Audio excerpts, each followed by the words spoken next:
Let's see if I remember how I made this. Maybe? Let's start with our supplies first. So I made this using mini charms. Specifically, they were the Free Spirit Tulip Pink Fairy Dust mini charms. These are 2.5 inches. I only have 2 of them left on the website, but these are the ones that I used. If you don't have mini charms, you can cut any other fabric down to 2.5 inches. You're gonna need 32 of those. 2.5 inches by 2.5 inches square. You're also gonna need a zipper. This one looks like it's 10.5 inches to the very tip, I think. Correct me if I'm wrong, zipper people, I'm not a zipper person. This looks like it's a 9-inch zipper because like from the end of the zipper to this end of the zipper is like 9 inches. I think it's considered a 9-inch zipper. I wanted a little bit of a long tab here. So this is 8 inches by 3 inches and we kind of fold it in on each other. So 8 inches by 3 inches there.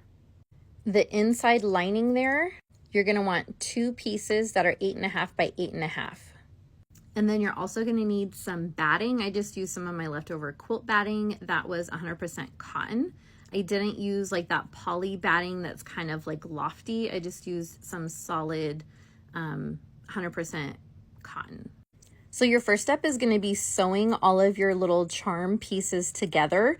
You can start by sewing them into rows and then sew your rows together to do a 4x4 panel. And you're gonna want 2 of those. And if you keep your 1/4 inch seam, it should end up being 8.5 by 8.5. And you're gonna want 2 of those. So you're gonna take 32 of your 2.5 by 2.5 and create 2 of these 4x4 panels. If you don't like that patchwork look or you just wanna use some solid panel, like I didn't feel like cutting all of those, so I'm gonna be doing something different with some little orphan blocks from another project. You can just use whatever fabric you want, just make sure it's 8.5 by 8.5. Then you're gonna use your batting pieces and place, I'm using these orphan blocks left over from another project. You're going to quilt your 8.5 by 8.5 bag pieces onto this. So you can do some free motion, you can do some stripes. I think on the other one I did some diagonal. It's however you want it to be, go crazy. All right, so I just did some basic little echo lines on there, and now we're just gonna trim it up all around the edges. And depending on the quilting that you did, it might have shrunk just a little bit, but that's okay. Just go ahead and trim up all around the edges. Okay, and here's where we start adding in our liner to our outside and the zipper. And I am by no means an expert. This is just what I do because I hate zippers, and this is how I handle it. First things first, you gotta swap out your zipper foot. And then I prefer to use clips instead of pins. It's just easier for me. So just like with fabric, you're gonna lay your zipper face side down onto the top of where you want your zipper to go. And then you're gonna clip along the top. And then I like to make sure that it's open a little bit here. And then that way when I get to it, I'll have room to kind of like move it past when I pause and I can like get past my zipper foot. And then once I have that down, then I'll lay my liner fabric right side down. I don't know why, it's just easier for me to do it this way. And that way I'm not trying to grab a bunch of fabric all at once. And then I will go back and I will clip this in there. So it should be liner fabric right side down, and then your zipper right side down, and then your outside fabric right side up. And then you're going to sew with your zipper foot pressed right up against where you feel the zipper right here. So on my machine, I move my needle all the way to the left, and then it's gonna catch right there, and my presser foot is right up against where I feel the zipper there. And then do a little back stitch there at the beginning, and then just slowly move along, and you'll just feel your foot gliding along the zipper there. And then back stitch at the end when you get to the end. Once you're done with that, you're gonna fold it right side out, and then you're gonna top stitch all along the top here, and then that will catch the inside fabric and that will stitch it all down. And honestly, I'm lazy and I just leave my zipper foot on there and I just stitch as close to the edge as I can just to stitch it down there. And whenever you come to your zipper tab, just lift your presser foot and then scoot it out of the way and then put your foot down and then keep going. So it should look something like that. And then repeat that process for the other side. So there's my top. Here's my zipper face side down. It's all clipped, and now I'm gonna add my liner. And then we're gonna sew along there with our zipper foot. Then we're gonna open it up. We're gonna top stitch. Okay, now at this point you should look like this. You are top stitched on this side, and then the bottom you have your lining. So we're going to gather our lining together. We're gonna pick it up kind of like this. So you have lining on this side and your outsides like this. Make sure your zipper is open at least halfway like that. We're gonna fold these together so we can box our corners. I'm pretty sure on that bag I did 1.5. So on all 4 corners, you're gonna mark 1.5 inches and cut that out. So mark 1.5 inches and then cut all 4 corners like that. To create your strap, I'm just going to use some scraps that I have here. These are the 3x8s. And so you're going to fold it in half and then fold it in half. And I'm gonna press mine and then fold it in half again. Give that a really good press. And then you want to carefully sew down as close as you can to the edge of that to sew that seam, and then we'll also sew down the other side.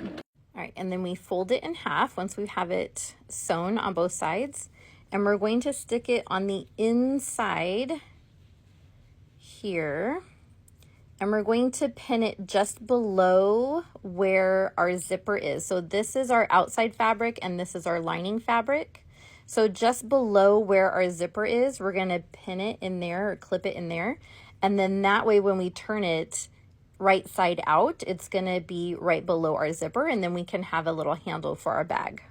All right, then we're gonna pin all the way around, and we're gonna sew all the way around except for here on the lining. On the lining, you're just gonna sew the little edges right here, and we're gonna leave at least, I don't know, 3 or 4 inches here so that you can turn it. And then we're also not going to sew in any of the boxed corners. So we're just gonna sew all along here on the sides and then along the edge here, like that. So not in the corners and not right here. And we are done with our zipper foot, so you can put that away and go back to your normal foot now. You're also going to be pulling pretty hard on these corners when you go to turn your bag and box your corners. So I also like to back stitch these really well. And I usually do a 1/4 inch seam, but sometimes I'll go a little bit bigger than that, but a 1/4 inch seam should be fine.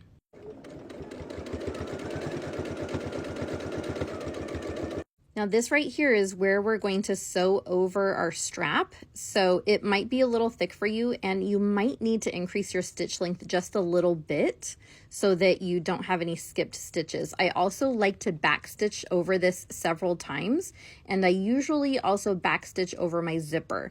Those are the areas that are going to get a lot of wear and tear, and so I want to make sure that those are really stitched down well. Okay, so we're all stitched up. Let's box these corners. That just basically means that we're going to open these up. Okay, there we go. We're gonna open them up, and I like to nest my seams together like this, and then we're gonna sew them shut. That's it. So open them all up and clip them, and then just sew them shut. I also back stitch over these ones because they'll get lots of wear and tear. She's starting to look like a bag. She's just inside out. So let's use this little hole, and let's turn her right side out. See, this is why you have to leave your zipper open, because otherwise you can't pull it right side out. Okay, now she's still kind of a mess. So we need to sew up this hole, and we also need to kind of like stick our fingers, or I use like the end of a chopstick or something. Stick your fingers in there and really like pop out those corners, make them look nice. The way that I do this is I just fold it under, and I'll just do a quick little stitch across there. If you want to do it nice, you can do an invisible stitch, do a ladder stitch across there and hand sew it. I am not going to do that. This is inside lining. I'm doing the best I can to get right on the edge there. So there you go. Very beginner friendly with a little strap, beginner friendly zipper bag. I hope you like it. That was one of the very first bags that I learned how to do, very first boxed corners that I learned how to do, very beginner friendly. Really great for using up scraps, makes a cute little gift if you're in a pinch for something.